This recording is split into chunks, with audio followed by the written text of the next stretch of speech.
once again, I would disagree with the first point that you made raised 5 points. The first one is about if you do this because you are scared of fear of the punishment, it's not really moral. This is the Kantian position, saying, you know, the autonomy of morality, that so it has to be done for the sake of the morality of itself. I don't think it's right. I think that morality could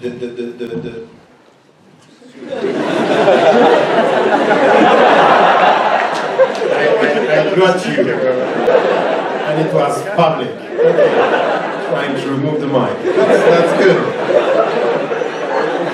Not really moral. Anyway.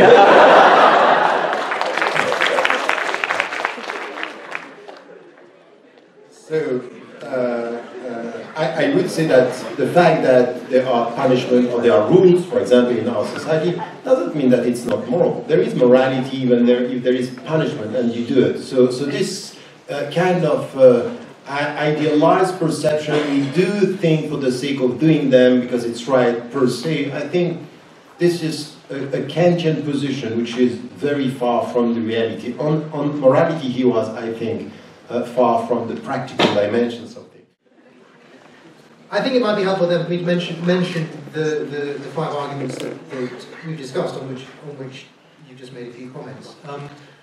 On the first argument, it's simply not true that my position was motivated by a Kantian perspective. You don't have to be a Kantian to think that doing something out of self-interested motives because of scriptural command or because of religious doctrine stops it from morally acting.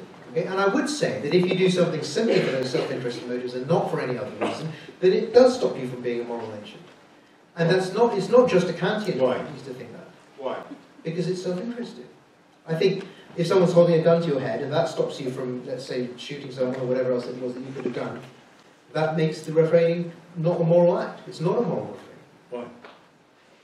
I don't get that. If I'm giving a gift to somebody, it's to please him or her, but to please me as well. I'm pleasing myself, but it's still a gift. So when I'm doing something which is good, because I'm scared of, you know, whatever could happen, it's still a moral act. Why morality is without the sense of even fearing the consequences or a punishment? I don't understand. Well, the point is, it's very simple. If I said, why did you do that? And you said, because someone told me to. That's what stops it from being moral. It's as simple as that.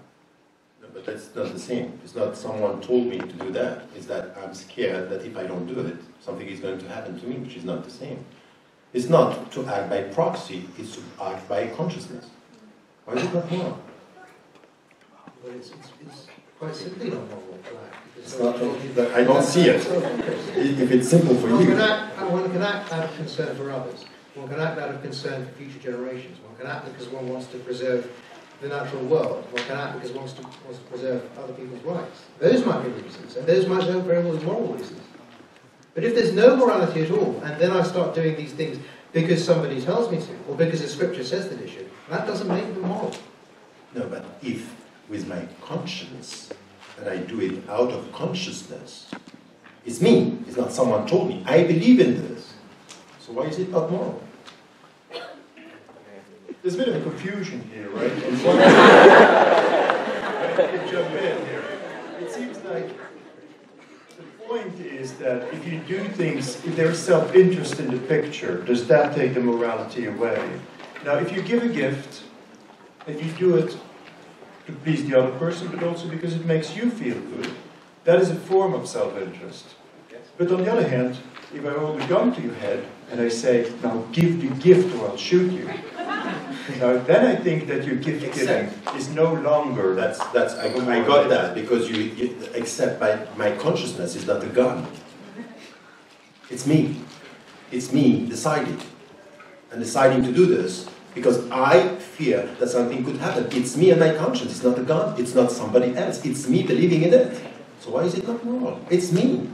I am an individual and a person, and it's an individual and an agent of my own action. It's in me. It's not a gun. It's not police. It's God in my heart. But it's very simple. And even if someone threatens me to do something, then I might still do it because I want to avoid the thing that's being threatened. Of course, in all of those cases, you're doing it because you want to do it, you're conscious, you're an agent. That by itself doesn't turn a non-moral act into a moral thing. Moving on to the second I guess the God in one's heart is interesting here, right? Because there is the God in one's heart which is the positive force, but there's also the God in one's heart which is a fear of punishment. And it seems like if it's a fear of punishment, I'm with Dr. Ahmed. If it's the God in my heart is a positive force that pulls me forward, then I'm with you. Thank you. Well, I'm glad we've resolved that one. Now,